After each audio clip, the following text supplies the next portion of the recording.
पे लिखा है पीएमसीएच रेफर, एनएमसीएच वाला भी नहीं करेगा, कंडीशन खराब है, तो आप लिख के दे दीजिए, आपका बात तो मान लेंगे।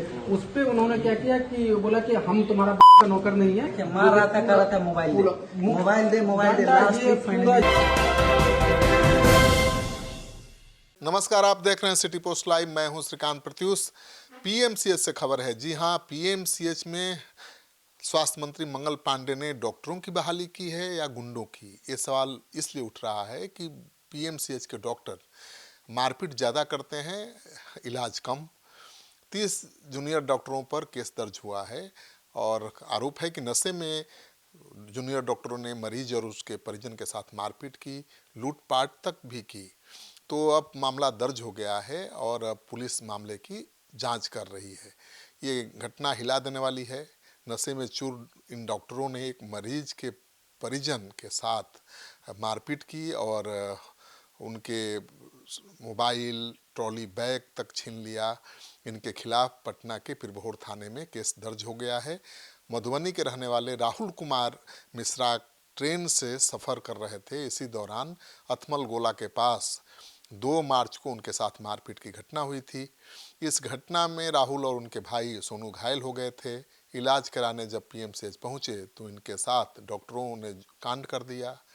सवाल ये उठता है कि आखिर डॉक्टर कब तक मरीजों के साथ मारपीट करते रहेंगे? जूनियर डॉक्टरों के साथ मरीज की सीटी स्कैन कराने को लेकर बहस शुरू हुई और मारपीट में कब बदल गई मरीज के परिजन को पता ही नहीं चला। राहुल ने बताया कि 3 मार्च को 11:15 बजे सुबह में पीएमसीएच आए।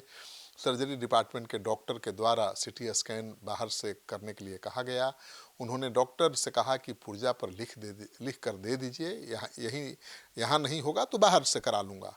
इसी को लेकर बहस शुरू हो गई डॉक्टरों के साथ और डॉक्टर्स और गार्ड इतने गुस्से में आ गए कि उन्हें और उनकी माँ और भाई के साथ मारपीट शुरू कर दी।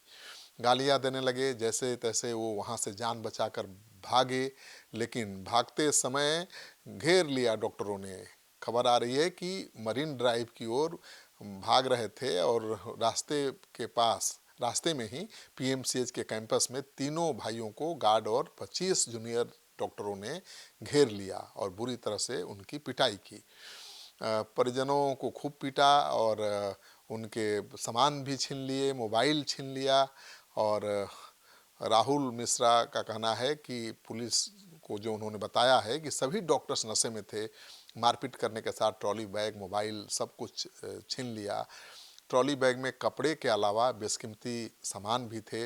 इस मारपीट की घटना के बाद इंजरी के लिए पीड़ितों को अस्पताल का चक्कर लगाना पड़ा। सबसे पहले पीड़ित इलाज के अस्पताल पहुंचे, जहां डॉक्टर पर्ची लेकर सदर अस्पताल गर्दनी बाग पहुँचे, लेकिन वहाँ भी तकरीबन 2 घंटे तक भटकते रहे। मजबूरन पटना के एक निजी अस्पताल में उनको इलाज करवाना पड़ा। तो ये बहुत बड़ा सवाल है कि पिरबहोर के थानेदार सज्जाद के अनुसार 25 से 30 अज्ञात डॉक्टर के खिलाफ प्राथमिकी दर्ज हुई है। इसमें हॉस्टल में रह रहे जूनियर डॉक्टर्स और इलाज कर रहे डॉक्टर्स शामिल हैं और छानबीन के बाद आगे की कार्रवाई की जाएगी। लेकिन सवाल ये उठता है कि क्या पुलिस डॉक्टरों के खिलाफ कोई एक्शन ले पाएगी? क्योंकि अक्सर जब डॉक्टरों और मरीजों के बीच मारपीट होती है तो पुलिस कोई एक्शन नहीं ले पाती है, क्योंकि डॉक्टर हड़ताल की धमकी देने लगते हैं। तो सवाल ये उठता है कि इसमें क्या निकला है। सीसीटीवी फुटेज अभी तक पुलिस के हाथ नहीं लगा है। पुलिस का कहना है कि सीसीटीवी फुटेज लेने गई थी, लेकिन होली के कारण दफ्तर बंद थे और फुटेज नहीं निकल पाया। और पुलिस का कहना है कि दफ्तर खुलते ही सीसीटीवी फुटेज निकाल कर पड़ताल की जाएगी।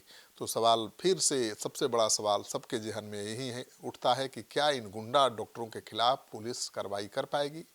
मुझे तो नहीं लगता है कि कर पाएगी, क्योंकि जैसे ही कार्रवाई करेगी पुलिस, ये हड़ताल पर चले जाएंगे और हड़ताल ही इनका सबसे बड़ा हथियार है। तो आखिर कब तक डॉक्टर के नाम पर पीएमसीएच में या दूसरे सरकारी अस्पतालों में गुंडागर्दी चलती रहेगी? इस वीडियो को खूब शेयर करिए ताकि पता चले कि सरकारी अस्पतालों के डॉक्टर इलाज कम कर रहे हैं, मारपीट ज़्यादा कर रहे हैं। उनके खिलाफ क्या एक्शन होना चाहिए।